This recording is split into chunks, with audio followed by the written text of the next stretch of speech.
Bismillahirrahmanirrahim. Assalamualaikum warahmatullahi wabarakatuh. Alhamdulillahirabbil alamin. Segala puji hanya milik Allah, Tuhan semesta alam, yang mengajarkan kita untuk membedakan yang benar dari yang batil, yang lurus dari yang licik. Segala sanjungan, segala pujian, hanyalah milik-Nya. Dialah Allah yang maha mengetahui segala isi hati manusia, termasuk niat di balik kebijakan yang lahir di meja kekuasaan. Sholawat dan salam semoga senantiasa tercurah kepada junjungan kita, Nabi Muhammad SAW, suri teladan agung yang mengajarkan amanah, kejujuran, dan keadilan dalam memegang kekuasaan. Sahabat Teguh Rahayu Selamat Channel yang dirahmati Allah, editorial. Kali ini mengangkat judul, Penasihat Komisaris, Reformasi atau Rebranding Nepotisme. Apa itu? Kita membahas artikel Dahlan Iskan tentang ide mengangkat wakil menteri sebagai penasihat BUMN, setelah Mahkamah Konstitusi melarang mereka merangkap sebagai komisaris. Mengapa ini penting? Karena ide ini membuka diskusi serius, apakah ini solusi kreatif atau justru celah baru untuk mengakali larangan hukum. Benturan kepentingan tidak hanya soal nama jabatan, tetapi soal posisi yang memungkinkan kekuasaan memengaruhi keputusan demi kepentingan tertentu. Bagaimana sebenarnya hal ini? Kita akan menelusuri. 1. Latar ide penasihat sebagai pengganti komisaris. 2. Risiko benturan kepentingan menurut Mahfud MD dan Jimli Asidiki. 3. Sindiran soal komisaris BUMN yang kerap jadi jabatan parkir politik. 4. Pertanyaan besar, apakah ini reformasi yang tulus, atau sekadar ganti kemasan untuk praktek lama? Yuk disclaimer dulu bahwa, ulasan ini bukan untuk menyerang pribadi, melainkan untuk menguji integritas kebijakan dan mengajak publik berpikir kritis. Kita mencintai negeri ini, dan cinta itu mengharuskan kita mengingatkan, agar hukum tidak sekadar jadi teks, melainkan jadi pagar moral yang benar-benar dijaga. Untuk itu mari nata niat jernihkan pikiran, dan yuk menyimak seksama dengan bismillah. 1. Pagar baru, jalan lama. Putusan Mahkamah Konstitusi yang melarang wakil menteri menjadi komisaris BUMN awalnya disambut publik sebagai angin segar. Akhirnya, pagar moral itu dipasang, dengan niat agar pejabat fokus pada tugasnya, tanpa rangkap posisi yang syarat benturan kepentingan. Tapi, sebagaimana sejarah kita berulang kali membuktikan, di negeri ini pagar sering dianggap sekadar tantangan untuk menemukan celah.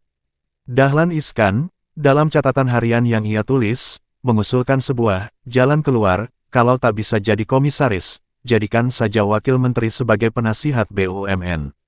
Alasannya sederhana, penasihat bukan jabatan struktural, jadi tak termasuk larangan MK. Honorarium pun bisa diatur lewat SK Direksi BUMN, tanpa ribet minta persetujuan pemegang saham. Kerja ringan, risiko minim, dan prestise tetap terjaga. Logika ini tampak praktis, bahkan kreatif di permukaan. Tapi bila kita bedah lebih dalam, justru inilah masalahnya. Semangat larangan MK adalah menghapus potensi benturan kepentingan, bukan sekadar mengganti label jabatan. Jika komisaris dianggap bermasalah karena aksesnya pada keputusan strategis dan potensi bonus, maka penasihat, apalagi di lingkaran inti BUMN, pun memegang potensi yang sama. Ironisnya, model ini bukan hal baru. Di sektor swasta pun, jabatan penasihat sering hanya simbol, diberikan pada mantan pejabat atau figur publik demi gengsi dan koneksi. Tak jarang, penasihat itu tak pernah benar-benar memberi masukan, tapi namanya sudah cukup untuk melancarkan lobi atau membuka pintu pertemuan. Jadi, ketika ide penasihat ini muncul, publik yang sudah kenyang dengan drama kekuasaan tahu persis, ini bukan inovasi. Ini hanyalah wajah lama dengan topeng baru.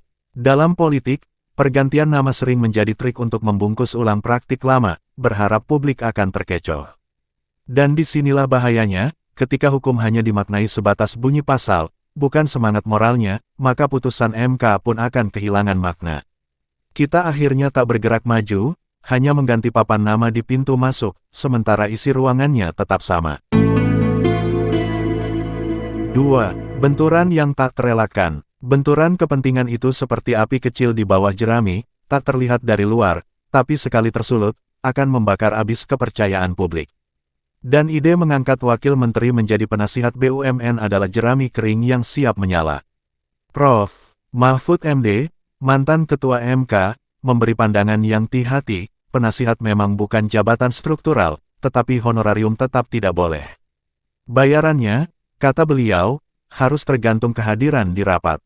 Seolah ingin berkata, kalaupun mau, jangan sampai jadi sumber gaji tetap.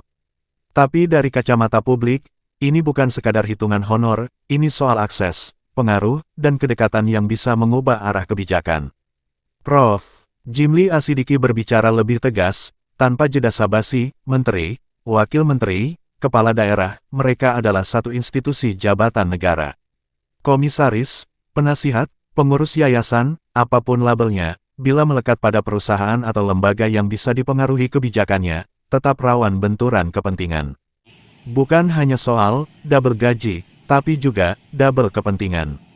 Bayangkan seorang wakil menteri yang duduk di kursi penasihat BUMN. Ia mungkin tak terlibat langsung dalam pengambilan keputusan, tetapi ia punya akses pada informasi strategis, rencana investasi, kontrak besar, daftar mitra yang sedang atau akan bekerja sama. Informasi itu adalah mata uang paling berharga di dunia bisnis. Dengan satu bisikan, arah tender bisa berubah, investor bisa masuk atau keluar, dan mitra lama bisa digusur oleh mitra baru. Inilah yang disebut benturan kepentingan tingkat tinggi, ketika kekuasaan dan keuntungan bersatu di tangan yang sama. Dan kita tahu dari sejarah, jarang sekali manusia yang punya kuasa semacam ini mampu berkata tidak pada godaan. Maka, ketika ide penasihat ini dilontarkan, publik yang cerdas akan segera menangkap tandanya, ini bukan sekadar jabatan, ini potensi kekuasaan tanpa pengawasan. Dan kekuasaan tanpa pengawasan selalu berujung pada penyalahgunaan. Larangan MK lahir untuk memutus rantai inilah. Tapi jika pagar itu dilompati dengan dalih, penasihat bukan jabatan, maka larangan itu hanya akan menjadi hiasan dinding, indah dipandang, tapi tak menghalangi siapapun yang ingin menembusnya. 3. Godaan madu di meja direksi. Di dunia bisnis, laba adalah madu. Manis, menggiurkan, dan selalu mengundang bah lebah kekuasaan untuk mendekat.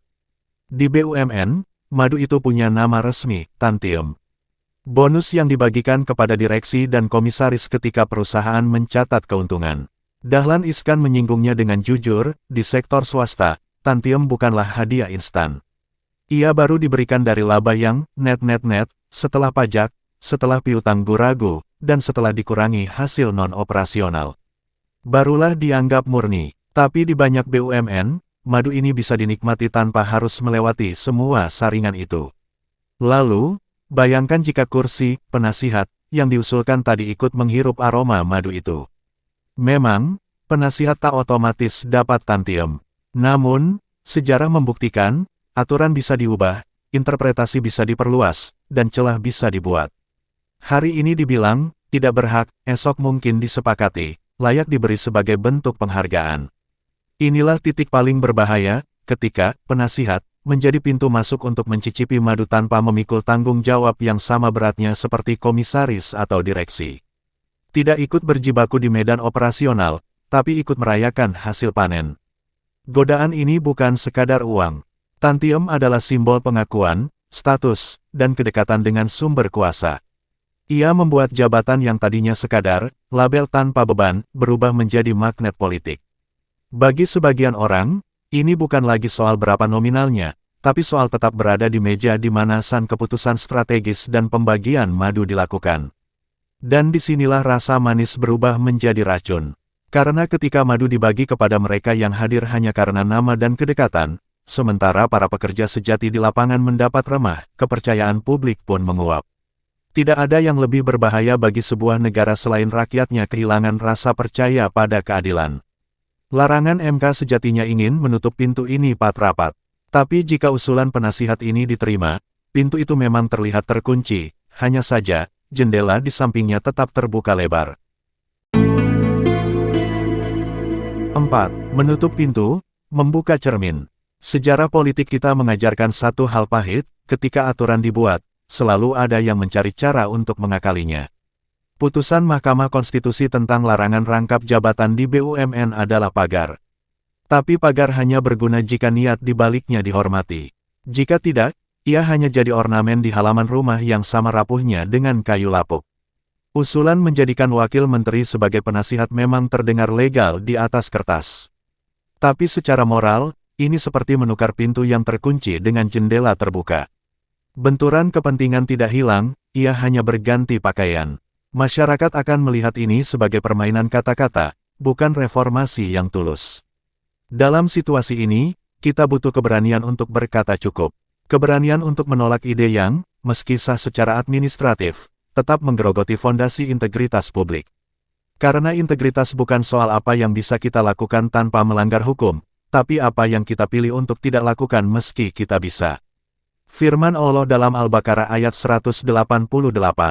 Dan janganlah sebagian kamu memakan harta sebagian yang lain dengan jalan yang batil, dan janganlah kamu membawa urusan harta itu kepada hakim, supaya kamu dapat memakan sebagian daripada harta orang lain itu dengan jalan dosa, padahal kamu mengetahui. Kedua, sabda Nabi, tidak sempurna iman seseorang hingga ia meninggalkan apa yang meragukan, menuju kepada apa yang tidak meragukan, hadis riwayat Tirmidzi. Kedua dalil ini bukan sekadar nasihat spiritual, melainkan kompas moral yang harusnya memandu pejabat negara. Bila sebuah jabatan membuka peluang, meski samar, untuk mengeruk keuntungan pribadi atau kelompok, maka jalan itu seharusnya ditutup rapat, bahkan sebelum dicoba. Negara yang sehat bukan dibangun dari aturan yang pintar menghindari pasal, tetapi dari kesediaan pemimpinnya untuk menolak keuntungan pribadi demi menjaga kepercayaan rakyat. Dan itu hanya bisa terjadi jika para penguasa mau bercermin, bukan sekadar menutup pintu di depan, tapi juga memastikan semua jendela di sampingnya terkunci rapat, kata Prabowo sebelum ia jadi presiden. Jangan sampai ada uang rakyat yang bocor, dan bocor, lantas bagaimana faktanya kini? Andalah yang berhak menilainya sendiri.